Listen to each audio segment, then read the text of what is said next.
বৃষ্টির আশঙ্কা থাকায় এবারের ঈদ যাত্রা চ্যালেঞ্জিং হবে। তাই যাত্রা নিরাপদ ও নির্বিঘ্ন করতে পর্যায়ক্রমে পোশাক কারখানায় ছুটি দেওয়া হবে বলে জানিয়েছেন সড়ক পরিবহন ও সেতু মন্ত্রী শেখ রবিউল আলম। দ্বিতীয় পদ্মা সেতুর রুট নিয়ে 3টি প্রস্তাবনা হাতে আছে বলেও জানান মন্ত্রী। বিস্তারিত আকবর হোসেন সুমনের রিপোর্টে। ঈদ আসবে, সাথে ক্যাশব্যাকও আসবে। নিজের বা প্রিয়জনের জন্য কেনাকাটায় এবারও নগদ পেমেন্টে পাচ্ছেন দারুণ ক্যাশব্যাক। তাই যাই কিনুন, পেমেন্ট করুন নগদে। নির্বিঘ্ন ও নিরাপদ ঈদযাত্রা নিয়ে সচিবালয় বৈঠক শেষে গণমাধ্যমে বিস্তারিত তুলে ধরেন সড়ক পরিবহন ও সেতুমন্ত্রী।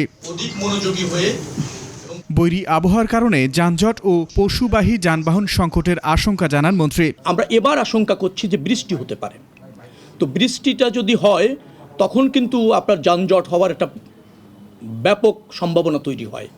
তখন পুলিশ ও রাস্তায় অনেক সময় পর্যাপ্ত রাখা যায় না। তারপর যানজট, জনজট, এই সব কিছুর পরিস্থিতিতে আমাদের গতবার একদিনের ঝড় বৃষ্টি আমাদেরকে বেশ কিছু চ্যালেঞ্জের মধ্যে ফেলেছে। এবার যেহেতু সিজনটাই এরকম, অতএব এই ধরনের সম্ভাবনা তৈরি হওয়ার সমূহ সম্ভাবনা রয়েছে।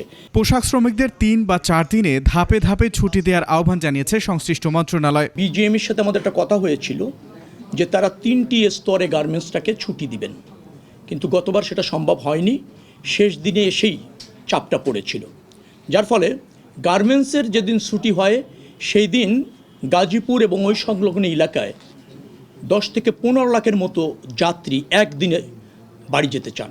দ্বিতীয় পদ্মা সেতু নির্মাণে প্রয়োজনীয় পদক্ষেপ সামনে রেখে প্রাক প্রস্তুতি চলছে বলে জানান সেতুমন্ত্রী। আমরা দ্বিতীয় পদ্মা সেতু নির্মাণ করতে চলেছি বলবো আমি এই মুহূর্তে। আকবর হোসেন সুমন, 21 টেলিভিশন, ঢাকা।